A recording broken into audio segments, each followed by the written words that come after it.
Comme je l'ai dit, on va passer surtout la parole au public ce soir. Mais moi, je voulais déjà vous poser une première question pour Grégoire. Yes. On t'a laissé à la fin du film. Et je me demandais comment t'es venu. Est-ce que tu t'es évadé ou est-ce que tu as réussi à négocier ta sortie? Je dis, on va déconner ça. Ah ouais, bien sûr. J'aime bien qu'ils aient cette fin un peu en suspens. Et en même temps, j'aime bien l'idée de me dire que le lendemain, ils vont recommencer et que ça va repartir encore sur d'autres trucs. Donc je me suis pas évadé. Là, je finis cet entretien avec vous, puis je retourne. On m'a donné une permission. Donc ouais, voilà, c'est pour ça. Et non, je me suis pas évadé. Et puis au contraire, j'aimerais bien y retourner. T'as vu un peu ce twist de réponse de fin? Un peu nul, mais un peu cool quand même. Non, c'est très bien, très bien. Et sinon, ouais, pour parler un petit peu plus sérieusement, Quentin, est-ce que tu... Donc on déconne plus là. Non, C'est grave, tiens, toi, tu vas faire des blagues et puis... Sérieux, ouais. Ouais, c'est Grégoire qui fera les blagues et toi... On va bientôt le dernier plan, il y a bientôt le dernier plan.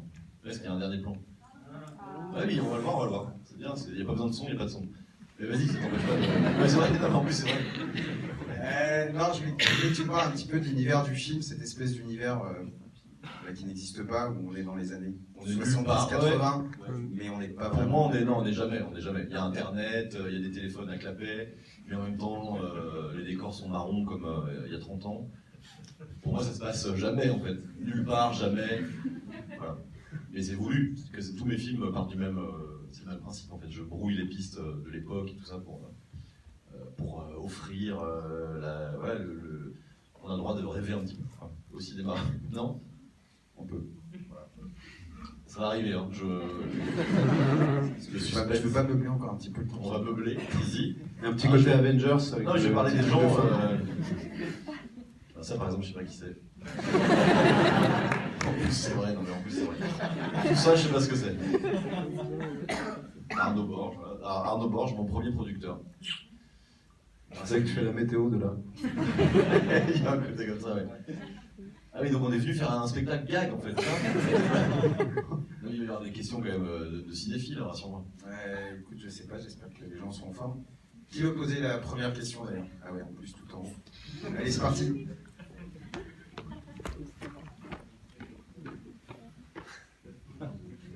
Carafe. On fait ce qu'on peut, hein.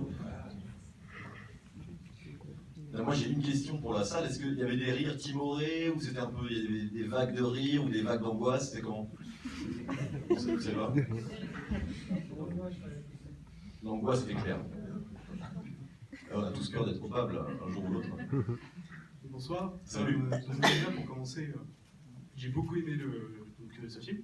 Ouais. Et j'avais une question par rapport à la musique. Parce qu'il me semble que dans vos anciens longs métrages, du coup, vous occupiez de la musique aussi. Et là, pourquoi l'avoir laissé à quelqu'un d'autre Ouais, c'est un choix. En fait, j'en ai marre d'entendre de la musique sur mes films. C'est une bonne question, mais c'est vrai. Je pense qu'en fait, je fais trop de trucs sur mes films et il faut ouvrir des zones un peu pour accueillir d'autres gens parce que c'est étouffant. Et c'est vrai que jusqu'au film Wrong Cops, la musique c'était hyper présent dans mes films et c'était super, c'était intéressant, etc. Mais c'est une musique qui est quand même très limitée, c'est un petit système un peu débile comme ça, qui enferme les films dans un truc. Voilà, donc Wrong Cops c'était volontairement le dernier film avec toute ma musique, c'était d'ailleurs comme une compile géante de ma discographie débile. C'était pour en finir avec ma musique au cinéma.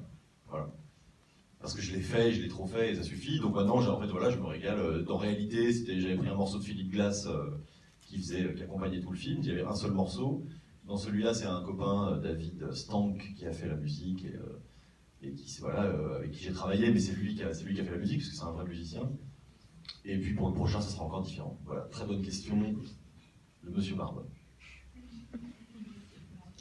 Monsieur Barbe a gagné son t-shirt. Paf! Ouais. Avec carrément, ça se passe comme ça. Monsieur Barbe est très habile. On peut dire que nous on connaissait pas la sens critique ou ça fait Non, franchement, c'est vexant. C'est trop tard. Ouais, c'est pas très très sympa. C'est vexant pour eux, c'est vexant pour moi. Mais non, c'est pas vexant. Non, mais c'est vrai, on découvre. Moi, du coup, j'ai regardé. En fait, j'ai compris que c'était un peu le Rotten Tomato français, c'est ça? C'est ça. Voilà, j'ai compris que c'était ça. Et je trouve ça super. Les gens qui se refilent des tuyaux, ça a l'air moins corporate que les autres machins. Ça a corporate. Ça a l'air plus humain. Voilà, donc c'est super. Donc je me suis un peu baladé. Toi, tu t'es pas intéressé du tout, je sais. Ouais, non. Mais tu vas le faire. Oui, là, pareil, j'y retourne après. Le dernier plan. Ah, le dernier plan, on voit rien. Voilà, c'est vous qui attendez. Voilà. Bonne soirée.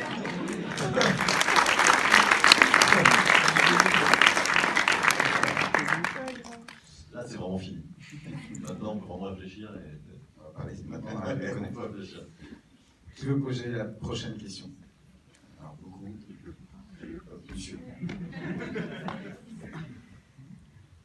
Alors, bonjour. J'ai beaucoup aimé le film. Question. Cri de douleur, Alain Chabat. Juste pour savoir Non, comment. pardon, j'ai pas entendu. Cri de douleur, Alain Chabat. Oui, C'est vrai. C'est juste pour savoir comment vous Est-ce que t'as vu le film précédent? Il s'appelait Réalité. Donc, en réalité, Alain Chabat, sa mission c'était de trouver le meilleur cri de l'histoire du cinéma. Et donc le film, c'était un peu ça un des sujets. Et en fait, quand j'étais en train de monter celui-ci, et enfin de monter le son, je me suis rendu compte qu'il me fallait un cri de douleur, puisqu'on entend le mec mourir à l'extérieur. Donc on a mis un cri un peu temporaire pendant l'étape du mixage, du montage son. Et puis en fait, au bout d'un moment, c'était frustrant d'entendre ce cri temporaire, et j'ai proposé à Alain, mais ça s'est fait un peu. C'est même lui qui s'est quasiment invité en disant écoute, moi j'ai un Oscar du meilleur cri du monde, je viendrais bien faire des cris. Et il est venu, voilà, on a pris une petite heure en studio avec lui pour faire des cris. Il a fait plein de cris, de douleur, de souffrance et tout ça, et on s'est bien marré. Et c'est vraiment les cris d'Alain qu'on entend dans le film. Comme quoi. Tu as ainsi des questions par ici. Paf XS. Alors, moi je fais ça que pour le t-shirt. Enfin, non, c'est pas vrai. C'était une question par rapport à ce film, parce que du coup, depuis Steak, il y avait eu une production qui avait été un petit peu mal faite au niveau du moment où ça avait été vendu au public. Il y avait eu pas mal de soucis en France un petit peu avec ça derrière, ce qui t'avait fait partir du coup aux États-Unis, où tu avais fait tes autres films. Et là, c'est le premier film que tu refais vraiment entièrement en France. Et qu'est-ce que ça fait de revenir? En plus, c'est même pas comme si j'ai vécu un peu là-bas, mais je suis jamais reparti. Enfin, je suis toujours resté français. Et j'ai même pas travaillé avec des Américains. Enfin, il y avait effectivement dans les équipes techniques, il y avait forcément des Américains, mais dans le fond, j'ai pas fait de film américain. Ça restait des films français, juste en anglais, tournés avec le soleil en Californie. Mais c'est pas comme si j'étais parti dans l'industrie américaine. Enfin, les mecs, ils m'ont même pas regardé, puis moi non plus. En fait, c'est pas ça que j'ai été chercher là-bas, c'était la lumière, en fait. Voilà. Donc, en fait, revenir, c'est hyper chouette, mais c'est ce que je disais au début. La vraie raison, c'est le langage, en fait. Non, je l'ai dit dans l'autre projet, pardon. N'importe quoi. C'est vrai. Oui, mais c'est vrai. Non, le retour au langage, et voilà, moi j'ai toujours fait des courts-métrages avec beaucoup de dialogue et du texte. Et en faisant des films en anglais, j'ai perdu 50% de mes capacités, même voire plus, dans les dialogues, parce que je maîtrise pas la langue, et puis parce que c'est une langue un peu plus. Enfin voilà, c'est un truc un peu plus simple, on va dire. C'est un langage plus simple. Il y a moins de subtilité qu'en français. Donc en gros, le pays, enfin la localisation du tournage, ça importe peu. Là, le seul truc que je retrouve en rentrant en France, c'est ce langage français que j'adore et que voilà, je m'amuse plus avec des dialogues français qu'avec des dialogues américains. Fin de la réponse chiante. Il fallait pas déconner. Un peu long, je sais pas. J'ai une question pour Grégoire. C'est bon les huîtres? J'adore, surtout celle-là. Ouais, c'était une huître en sucre. Un t-shirt. Ouais. Non, bah ouais, non, raté. Ce sera pas ta taille. Non, mais j'aime bien tout ce qui est secret sur les huîtres. Tu veux qu'on échange sur les huîtres? Ok, cool. Guérande ou Bordeaux? Non, Bretagne, les huîtres de Bretagne. On est vraiment là, d'accord, pas de problème. Non, mais là, c'était une huître en sucre qui était un peu trop molle, donc ils l'ont mis au congèle pendant une journée, ou au frigo pendant une journée. Et j'ai croqué, je me suis vraiment. C'était vraiment très surprenant en fait de croquer ça, ça m'a un peu niqué les dents. En fait, c'est vrai, Mais en fait, c'est devenu comme oui, ça. j'adore les huîtres et surtout celle-là, évidemment, bien sûr. Mais c'était marrant à faire, surtout la tête. Quand t'as Benoît Poulvord qui est en face de toi et qui te regarde avec sa tronche, tu fais ok, il faut tenir, de toute façon j'en ai plein la bouche, je peux pas me marrer. Et c'était une très bonne scène à tourner, ça. C'était très, très cool à faire. Il fait son t-shirt quand même. Bah oui.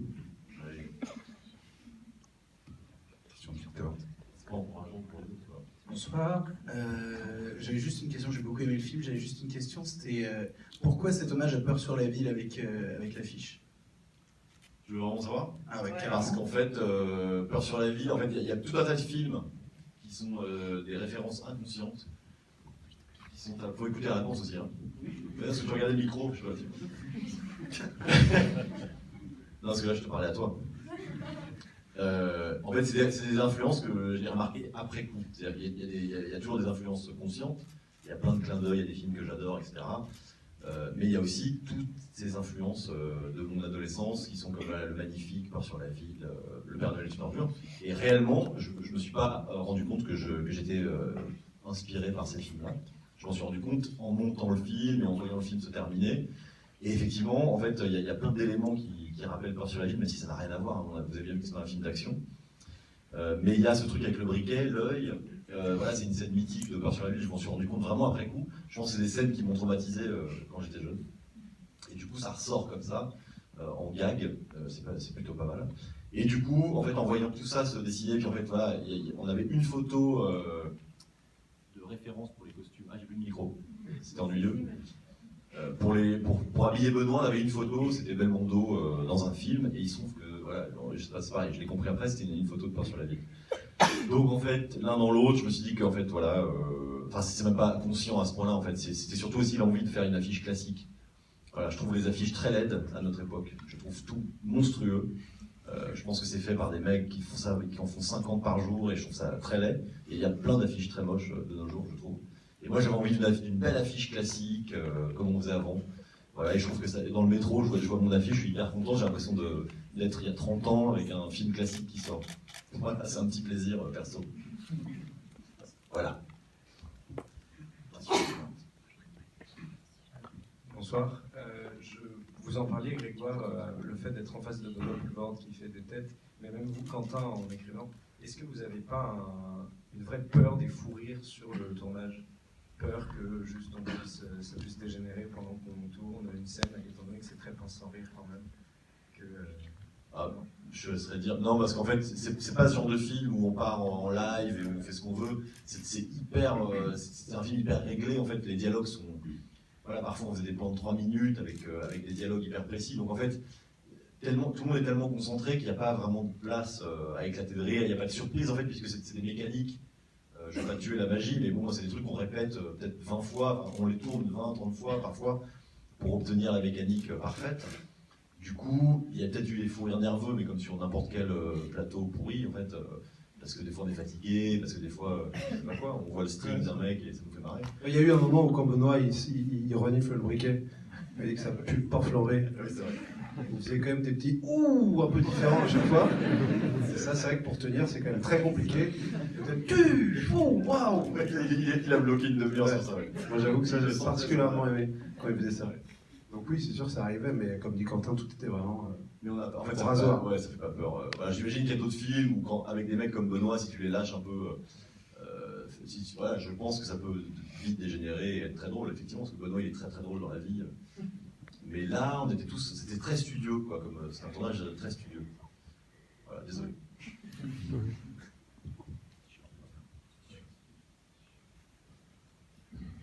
Bonsoir. C'est venu d'où le type de langage? C'est pour ça. Alors, tout le monde me demande, mais moi je l'entends partout en fait. Ouais, en fait, moi j'étais en train d'écrire et puis je me suis. Quand on écrit des scripts, j'essaie de faire vite. Quand on écrit des dialogues, il y a un espèce de truc automatique, on essaie de repérer les mots qui se répètent parce que c'est pas joli, etc. Quand 3 phrases contiennent le même mot, on essaye d'équilibrer. Il y a un petit travail mathématique comme ça pour que ce soit joli à l'oreille. Et à un moment, j'ai repéré qu'il y avait du c'est pour ça partout, en fait. Donc je m'en suis servi et je me suis dit, ah tiens, c'est marrant, si ce mec dit c'est pour ça tout le temps. Mais depuis, moi, je l'entends partout, dans la rue. Je ne l'ai pas inventé. Hein. Il y en a plein d'autres. Ah, c'est pour ça. C'est ça que...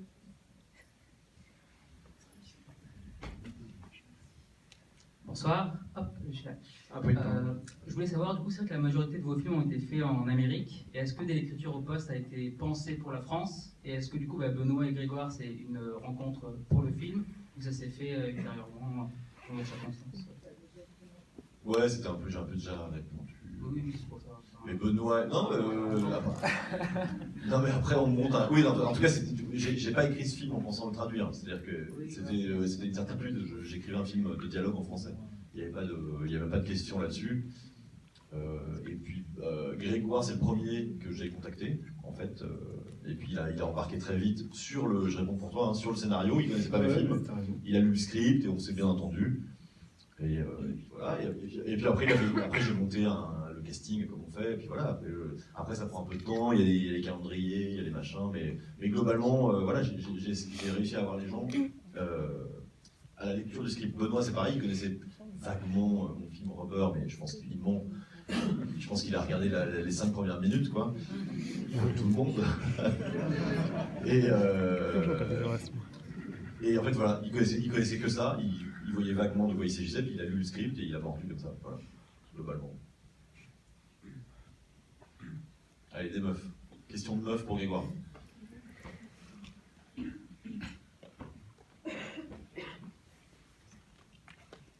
Bonsoir.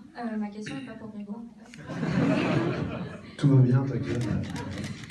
C'est pour revenir aussi sur le casting. C'est un scénario assez loufoque et un casting assez éclectique.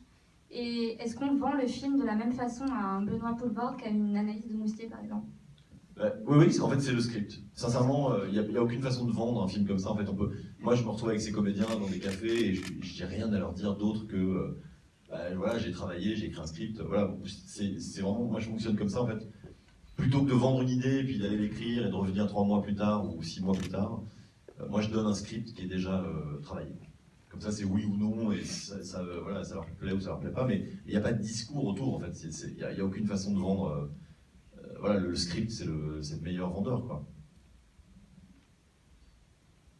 Question pour Grégoire. Pas obligé, hein. Détendez-vous. Moi, je suis bien, j'écoute, je suis content. Moi, ma question, elle est plutôt par rapport au montage. J'ai vu que du coup, tu travaillais aussi sur le montage. Et je voulais savoir si ça avait influencé ta manière de réaliser et de ton regard sur le film en général. Bah oui, là, tu as tout compris, parce qu'en fait, c'est ça la clé. Pour moi, hein, c'est une des clés, c'est que le monteur réalise le film, en fait. Voilà, c'est aussi... Après, il y a d'autres façons. Effectivement, un réalisateur peut avoir une vraie relation avec un monteur génial, et je veux pas critiquer les autres façons de faire, parce que tout est valable et chacun sa méthode. Mais en tout cas, pour moi, pour ma part, c'est ça la clé, c'est ça qui fait que je suis... c'est ça qui fait que j'arrive à tourner vite et bien. Et c'est ça qui fait qu'il y a très peu de déchets sur les films au rush. Enfin voilà, on se perd pas à tourner des axes à la con qui servent à rien. Parce que le monteur est là et en fait, il voit tout de suite, ah, ça c'est très bien. Et puis quand il y a un petit problème de tournage, un truc technique, je me pose 5 minutes, j'analyse ce qui a été tourné et je sais exactement ce qu'il faut ajouter pour que la scène soit terminée. Alors, voilà, j'ai l'impression qu'il y a pas mal de gens qui travaillent de manière hasardeuse et qui, tout simplement, qui ratissent tous les axes possibles pour être en sécurité au montage. Voilà. Et je dis pas que ma méthode est meilleure ou plus intelligente, c'est juste que moi j'ai besoin d'aller vite. Voilà, c'est-à-dire que moi je m'ennuie très vite et j'ai besoin d'aller vite, droit au but. Donc voilà, en fait c'est ça, c'est le monteur réalise le film en quelque sorte. Oui. Question là. Non, c'est moi qui choisis. Merci beaucoup pour ce film.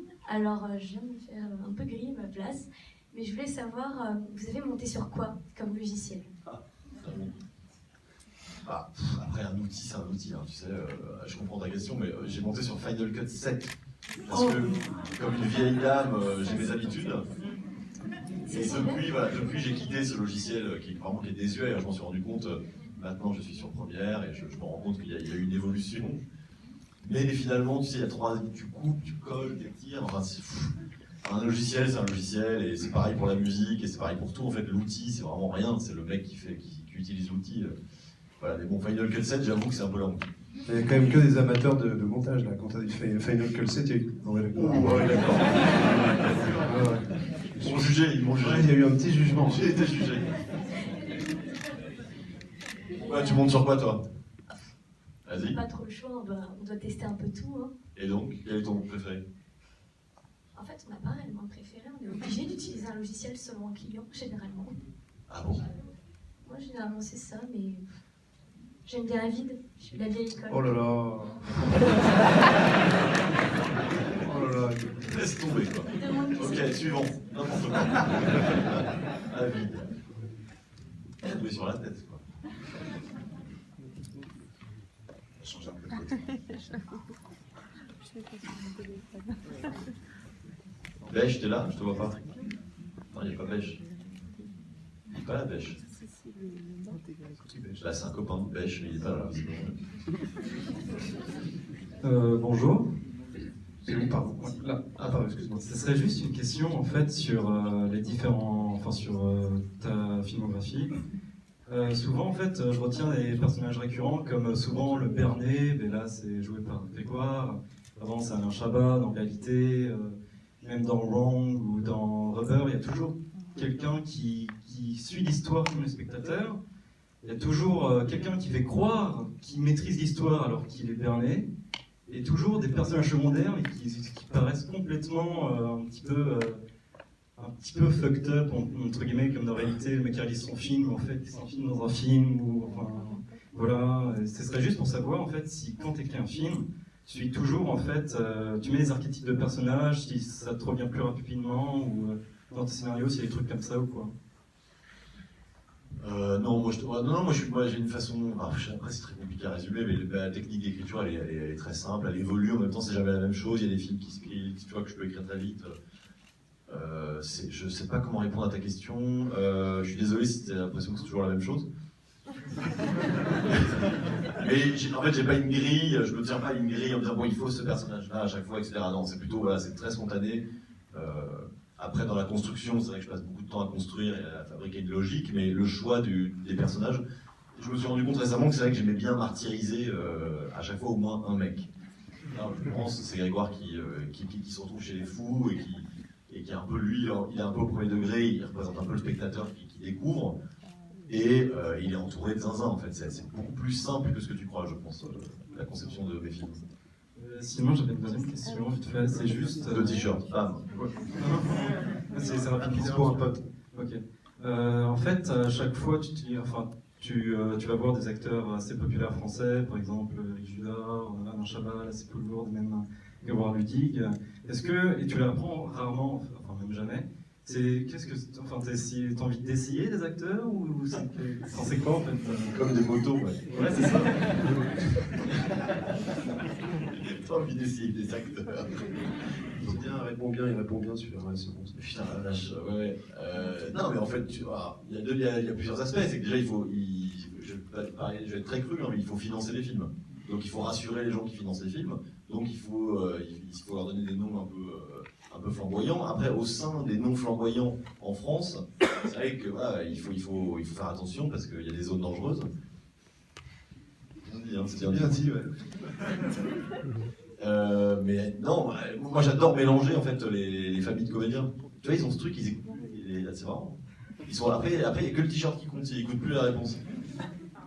Non, mais enfin, tu as compris. En fait, c'est incontournable, si tu veux, pour qu'un projet soit sérieusement. Voilà, parce que c'est des films qui sont pas très chers, mais vu que mes films sont quand même un peu. C'est pas évident à vendre.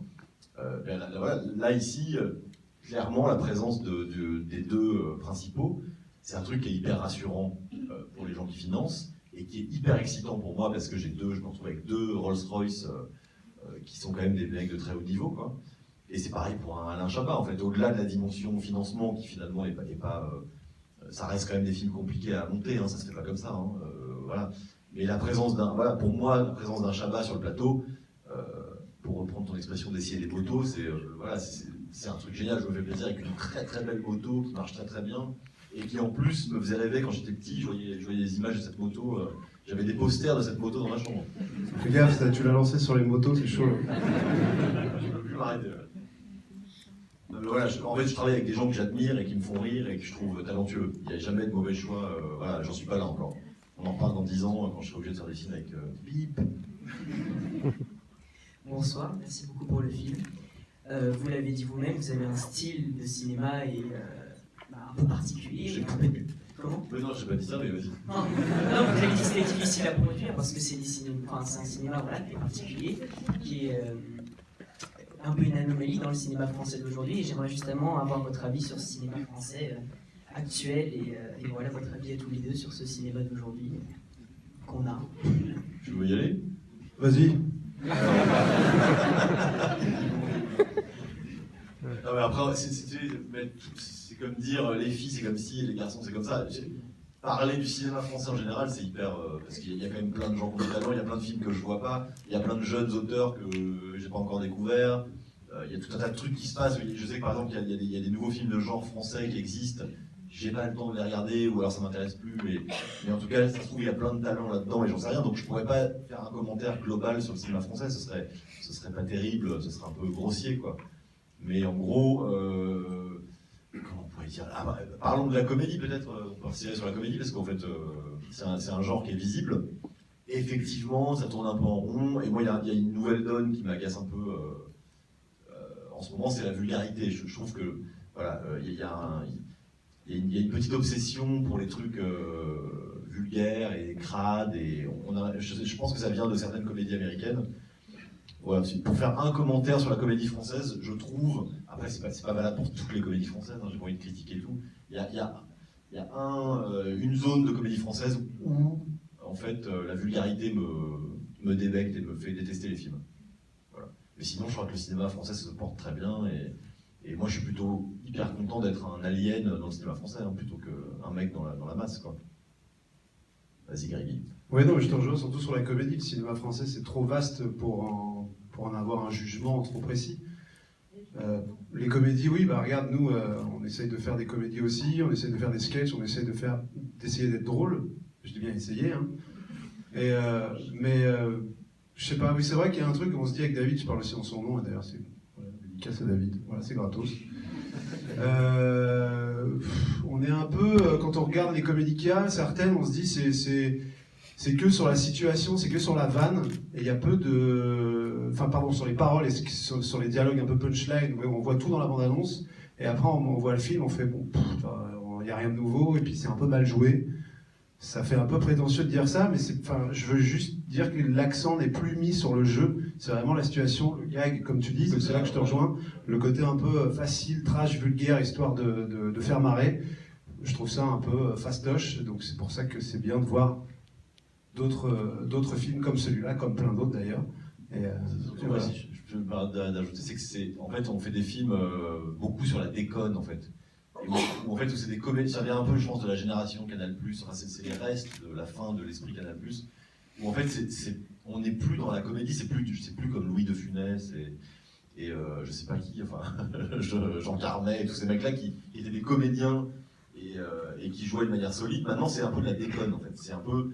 Après, c'est des mecs qui sont très drôles, hein, mais qui, dans un film, moi, me font sortir parce qu'en fait, ils jouent pas un personnage, ils jouent à déconner, à faire semblant d'être un personnage, et il y a toujours un clin d'œil avec le spectateur, et que je trouve embarrassant. Voilà, moi, la grande vadrouille et tout ça, je sais que t'étais pas né, mais les classiques français, je trouve que ça a du bon, parce que c'était des beaux films bien faits, et surtout les comédiens étaient vraiment inspirés.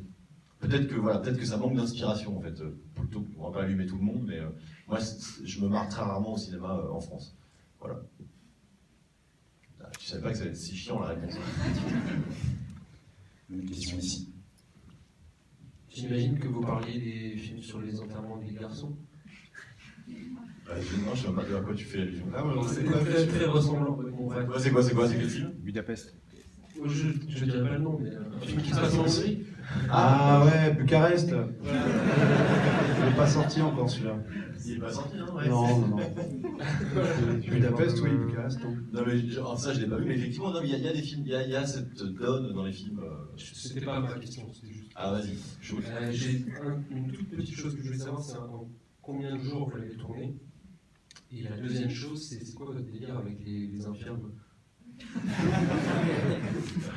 Semi-embrouille. Semi-vénère. Ouais, parce que mon frère, il manque un œil.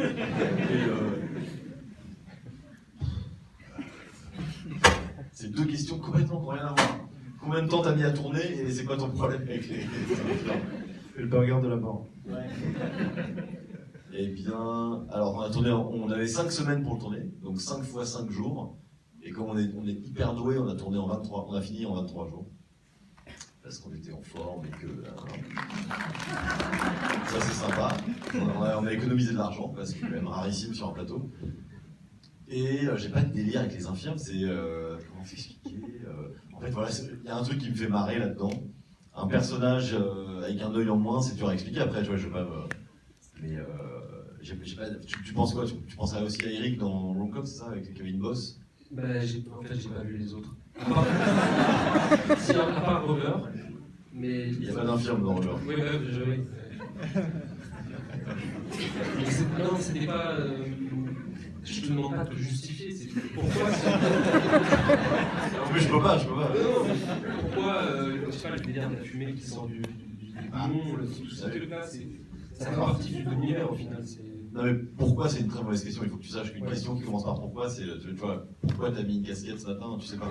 Pour faire tenir les cheveux, pour pas qu'ils tombent devant. Et pourquoi tes cheveux tombent devant, tu vois, c'est long. Et pourquoi tu les gardes longs. C'est ce que j'aime bien. Voilà, bon, on s'en sortira jamais, tu vois. Non, écoute, ça me faisait marrer, mais c'est comme, tu vois, c'est comme j'ai mis une perruque à Anaïs de Moustier, tu vois, Anaïs de Moustier, normalement, elle a pas cette coupe de cheveux, et en fait, ça la change complètement. Et je pense que ça lui a permis de rentrer dans un personnage plus facilement. Et Marc Fraise, en fait, c'était aussi pour qu'il ait un petit gadget. Voilà, puis en fait, initialement, pour tout te dire, dans le script, il y avait écrit Philippe se retourne, c'est un cyclope. C'est-à-dire qu'initialement, c'était un cyclope, et en vrai, pendant l'écriture, j'envisageais que ce soit un cyclope. Et donc, il y a un moment, j'ai commencé à me demander, bon, comment on va faire ce truc de cyclope? Et en fait, il y a plein de solutions, on aurait fait un truc numérique. On aurait replacé son œil là. Et en fait, déjà rien que ça, les discussions avec des mecs numériques, ça me faisait chier parce que c'est pas mon truc, j'aime pas ça du tout. Et puis je me suis dit en fait que ça allait occuper le spectateur, en fait, que ça allait détourner, que un vrai cyclope, ça allait faire un truc un peu science-fiction, un peu film fantastique. Et tout le monde allait regarder cet œil parce que c'est un peu fascinant. Donc j'ai fait un truc plus simple, j'ai fait un truc plus pur et plus surréaliste. On lui a mis une prothèse, en fait, parce que ça s'est pas fait en digital, c'est fait sur le tournage, il avait une prothèse... Oui, comme à la fin où il enlève le masque. Quasiment, sauf que c'était... Voilà, mais bon, effectivement, c'était fait en vrai. Et du coup, Marc a joué avec un seul œil, etc. Donc ça a créé quand même des... Ça crée des trucs, quoi. Ça crée des choses intéressantes. Plein de questions, alors on va jamais s'en sortir. Merci pour le film, j'ai beaucoup aimé. Merci. À un moment, j'étais un peu crevé, j'ai fini mon temps. Deuxième embrouille. C'est hyper long, le film. Je ne peux pas faire plus court, hein. Après c'est illégal. Ma question c'est, tu fais des œuvres originales, est-ce que ça ne te dirait pas d'adapter quelque chose, un roman, une BD que tu as aimé dans ta jeunesse, ou tu comptes rester toujours dans l'originalité? En fait, je pense que c'est ma seule zone intéressante. Moi, en tant que réalisateur technicien au service du script d'un autre ou d'un roman, je pense que ça n'a aucun intérêt. Je pense qu'il y a d'autres gens qui le font très bien. Et je pense que moi, ce qui est intéressant dans mes films, c'est que je sois l'auteur. Je suis pas un très bon technicien et en plus, ça m'épuise de me projeter dans l'univers d'un autre. C'est un truc qui m'intéresse moyennement, en fait. J'ai tellement de trucs à écrire que j'ai même pas vraiment le temps de me plonger dans les trucs des autres. Du coup, non, je crois qu'en plus, je pense que je serais pas très bon. Voilà. Mais c'est pareil, on en reparle peut-être dans 20 ans, je serai à sec, et j'aurais fait 50 fois le même film, et j'aurais peut-être besoin de faire le truc d'un autre. Et pour l'instant, voilà, ça roule encore. Question ici. Oui, bah justement, ça rebondit sur les adaptations. Ton prochain film, c'est Le Dain avec Jean Dujardin, et ça fait, enfin, le synopsis à peu près que j'ai lu, ça fait vachement penser à une chanson de Stupéflip, Mon Petit Blouson Andin. Je veux savoir si ça t'inspire, ça va t'inspirer, ça a un rapport, c'est une adaptation, c'est un truc quand même. Non, aucun rapport. Il y a plein de gens qui m'ont envoyé cette chanson quand ils ont découvert le script ou le synopsis, quand ils m'ont entendu j'étais en tournage. Non, moi, en fait, Stupéflip, pour moi, j'ai juste vu, à l'époque, il y a très longtemps, quand ils ont sorti leur premier truc, je connais pas vraiment, en fait. Mais est-ce que c'est juste parce qu'ils parlent d'un blouson andin, ou est-ce qu'il y a autre chose dans la chanson qui te fait penser au... Je crois qu'il vient, enfin je me souviens plus trop de la chanson, mais je crois qu'il tombe amoureux de son blouson andin, enfin il le kiffe vraiment de ouf, et j'ai l'impression que c'est un peu ça, enfin je sais pas, j'ai pas encore vu Le Dain de Quentin Dupieux, donc je peux pas encore me prononcer pour dire si c'est un plagiat. Non, mais écoute, oui, c'est ces deux machins qui parlent d'un blouson andin. Mais non, il n'y a aucun rapport. Bonsoir, moi je voulais juste demander un peu par rapport le lien avec le théâtre, parce que le début lance vraiment un ton de pièce. Je voulais demander au cours d'écriture, en fait, est-ce que tu t'es inspiré de pièces de théâtre, ou est-ce que tu as gardé les codes de pièces de comédie Non, mais comme je l'ai dit tout à l'heure, c'est vachement Le Père Noël est une ordure, c'est ce type de théâtre, en fait, je sais même pas comment ça s'appelle. J'ai une culture assez limitée au théâtre, mais c'est un peu, voilà, c'est ma perception. J'avais très envie de faire un truc théâtreux, avec le temps, avec très peu de montage, avec un rythme de comédie qui vienne des comédiens et non pas du montage. C'était vraiment, j'avais super envie de faire un truc comme ça, autour d'un bureau. Enfin, c'est un exercice très compliqué, hein. C'est hyper ingrat d'ailleurs, parce qu'on peut avoir l'impression que c'est hyper simple à faire un film comme ça, parce qu'il y a 2 décors, et parce qu'on se dit, ah, la caméra bouge pas, etc. Alors qu'un film d'action, c'est très impressionnant, mais je pense qu'en fait, c'est plus compliqué de faire ça. Parce qu'en fait, il faut tenir la route, les comédiens, ils sont vraiment à poil, c'est-à-dire que il n'y a jamais un moment où un point de montage va sauver un comédien. On les voit un cadre pendant 3 minutes pleines, et ils délivrent la performance, et il n'y a pas d'artifice qui permet de cacher les trucs ratés, quoi, comme dans tous les films, globalement, où le montage rattrape tout en permanence. Et je m'éloigne de ta question. Non, j'avais envie de faire du théâtre. Il y a même eu un moment, j'ai eu l'idée de le faire en vrai, en live, et d'en faire une captation plutôt qu'un film. C'est-à-dire qu'il y a eu une idée à un moment où je me suis dit, tiens, pourquoi pas le bosser avec des comédiens en vrai, sur une scène. Et puis, en fait, mon film, ce sera la captation live de cette pièce. Et puis, je me suis découragé. Et puis, en fait, non, en conceptualisant ça, je me suis rendu compte qu'en le faisant, il n'y aurait plus de place pour la cinématographie. Et c'est quand même un truc qui m'intéresse beaucoup. Voilà, je trouve ça intéressant, le croisement des genres, théâtre, cinéma. Je trouve que c'est une zone intéressante. Je n'ai pas répondu à ta question, mais c'est pas grave. J'ai dit le mot théâtre 5 fois, je pense que ça suffit.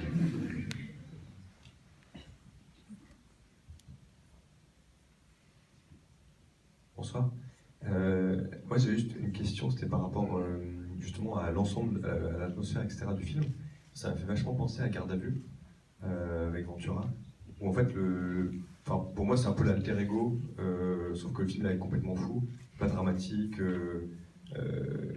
Mais en fait, celui avec Ventura, je trouvais qu'il y avait des moments où on était poussé à rire, puisque les personnages étaient tellement particuliers, que ça m'a fait vachement penser à ça, puis même l'esthétique, etc. Et je voulais savoir si c'était inspiré ou pas du tout, comme tous les autres trucs genre Si, non, bien sûr.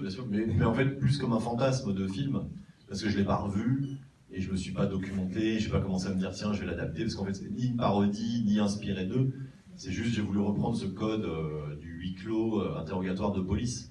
Voilà, et la meilleure façon de le faire, c'est de ne surtout pas regarder les autres films, parce que sinon ça rend fou, on se dit que tout a été fait, et on est trop influencé. Donc j'avais Garde à vue en tête, parce que c'est un classique français, mais je ne l'ai pas revu volontairement. Et puis j'ai travaillé avec mon fantasme de Garde à vue, et de toute façon, depuis le début, moi, l'optique, c'est d'en faire un truc drôle, ce qui n'est pas le cas de Garde à vue. Voilà. Mais donc c'était effectivement à la source du projet, j'y ai pensé. Mais le truc s'est évaporé très vite. Et bien voilà. Bonsoir. Ma question, c'était plus par rapport au décor. Si je ne me trompe pas, c'était tourné dans le sous-sol du Parti communiste. Oui. Et est-ce que c'était volontaire dès le début? Ah non, on n'a pas fait exprès. On s'est retrouvé là-bas. Genre. Pardon. Volontaire. Savoir si ça avait un rapport avec ce que tu disais tout à l'heure sur les communistes et sur le fait qu'avant l'architecture était peut-être plus sympa qu'en poste de police actuel. Complètement. Bah oui, c'est que moi, c'est mes films, c'est des cauchemars, c'est des fantasmes. Donc en fait, le réalisme, il est dans les comédiens en fait. Moi, je veux que les comédiens soient réalistes et je veux que les comédiens aient l'air de jouer la réalité. Mais en fait, tout ce qui entoure et tout ce qui fait l'univers du film, on a le droit de faire ce qu'on veut. Et effectivement, la réalité d'un poste de police aujourd'hui, en 2018, c'est certainement le truc le plus chiant à filmer, le moins intéressant. Je pense que c'est très laid, et c'est pas du tout cinématographique, et ça fait pas rêver, et ça sert à rien. D'un seul coup, ça donne, voilà, comme le film, je sais pas, Police de Maïwenn, où c'est la vraie réalité crue, avec des dossiers à la con, et deux lampes, et bon, bah, voilà, c'est autre chose. On est proche du documentaire, et c'est pas fait pour rêver, c'est fait pour soi-disant prendre conscience de je sais pas quoi. moi je fais des films cauchemardesques en fait. On peut aller n'importe où en fait. J'ai le droit de lever les murs à la fin. Et puis voilà. Puis en fait, le fait que ce soit faux et factice et un peu fantasmé comme ça, je trouve que c'est ce qui en fait un film. Voilà. Et je pense que de mon point de vue, c'est le minimum syndical au cinéma en fait. Il faut qu'il y ait une image, il faut qu'il y ait un décor, il faut qu'il y ait de la musique, il faut qu'il y ait des comédiens. Et voilà, je trouve que c'est le minimum, c'est de fabriquer tout ça pour fabriquer un film en fait. On va prendre encore une ou deux questions. Pour Grégoire. Les 2 dernières pour Grégoire.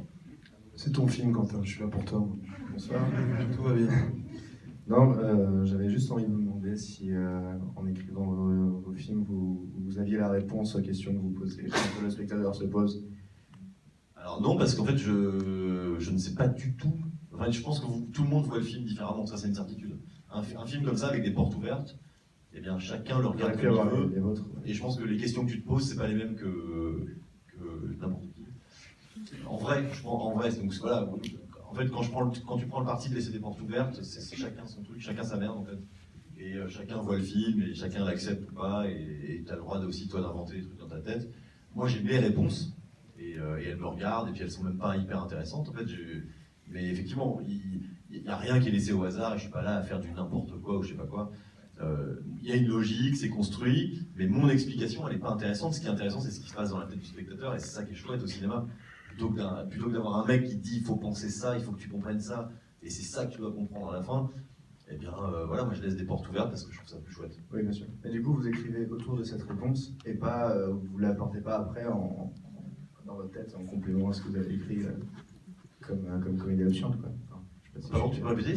Non, je demande, vous construisez votre film autour de cette réponse-là et pas l'inverse, vous ne l'apportez pas après écriture, la réponse.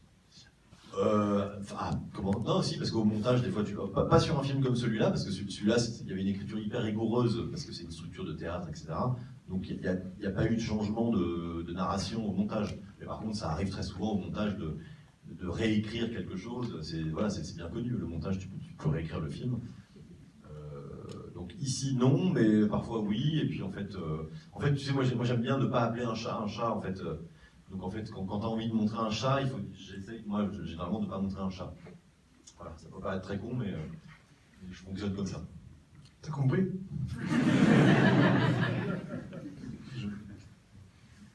Et là, il y a un mec qui va dire, ouais, mais il y a un chat dans le film à un moment. Oui, il y a un chat, ouais. Allez, on va prendre une dernière question. Allez, désolé, vigoureuse, sinon, question vigoureuse. Évidemment, faut s'arrêter. Bonsoir, merci pour le film. Moi, j'ai ma théorie, c'est qu'il a fait tomber le pot de fleurs et que ça l'a tué. Enfin, bon, c'est un truc super compliqué.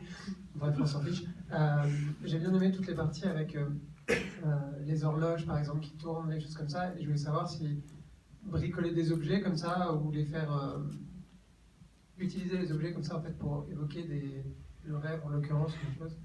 Genre là, un petit peu comme on avait vu chez Michel Gondry, La science des rêves, des choses comme ça. Est-ce que c'est quelque chose qui vous attire ? Comment les idées elles viennent par rapport à ça ? Est-ce que c'est là le script ? Forcément, ça m'attire puisque je l'utilise. Mais c'est un petit outil de vocabulaire de cinéma que j'utilise comme plein d'autres. En fait, je pense que faire un film que comme ça, c'est chiant. Un film que avec des rêves, c'est un que avec des trucs qui dysfonctionnent, etc. Mais c'est des petits. Je sais pas comment t'expliquer comment je dose et comment je décide. Mais en fait, c'est tout simplement ça exprime des choses. Au cinéma, en fait, il faut exprimer il y a la parole, et puis en fait, il y a ce que la parole exprime, et il faut jamais oublier que c'est du cinéma. Donc en fait, quand t'entends Fugain dire, on lui pose la question, quelle heure il était ? Je sais pas. Le mec, il essaie de réfléchir dans sa tête quelle heure il était, et en fait, la représentation d'un mec qui se demande quelle heure il était, c'est ça, c'est une horloge qui tourne, et parce qu'il sait pas quelle heure il était. Donc c'est un peu une représentation un peu bête de ce qui se passe dans la tête de Fugain. Mais c'est ça le cinéma en fait, il y a une idée et puis on l'exprime en image et voilà. Donc au-delà du bricolage parce qu'en fait ça peut être fait avec n'importe quoi, ce genre de truc. Là on parle des horloges, effectivement, on a fait une horloge avec une télécommande, mais il y a 1000 autres façons de raconter des trucs comme ça au cinéma. Comme emmener Benoît Poelvoorde sur une plage pour exprimer son accident qu'il a inventé. Enfin, voilà, tout ça c'est pareil en fait, c'est juste... on a envie de raconter un truc et en fait il faut en faire une image. Voilà. Parce que si on se contente de filmer des gens parlent, et je suis bien placé pour dire ça, parce que c'est un film de bavard. Et si on se contente de ça, si on se contente de juste filmer des gens qui parlent et de croire que c'est du cinéma, en fait ça suffit pas, c'est pas du cinéma. Il faut des décors, il faut parfois des explosions. Le film du Palmacho nous l'a... Voilà. Non mais c'est vrai, il faut faire du cinéma en fait, il faut des costumes, il faut... Tout ça, ça fait du cinéma autant qu'une horloge qui tourne et... Voilà. J'ai dévié un peu. Une conclusion? Non, c'était un jeune homme qui avait l'air tellement triste, je suis obligé de lui laisser la dernière question, vraiment. Et après, on arrête. Bonsoir. Merci beaucoup. J'ai beaucoup aimé ce film et je voulais... C'est une question pour Grégoire.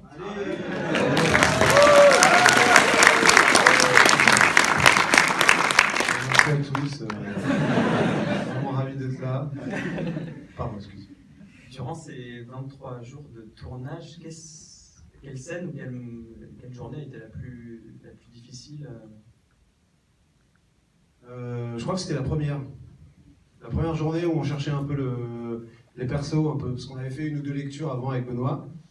Et le moment où on s'est tous retrouvés le premier jour, où on essayait, où Benoît... En fait, la première scène qu'on a faite, c'est quand il est au téléphone au début, en fait. Quand il dit non, le lundi je peux pas, une journée d'enculé, etc., etc.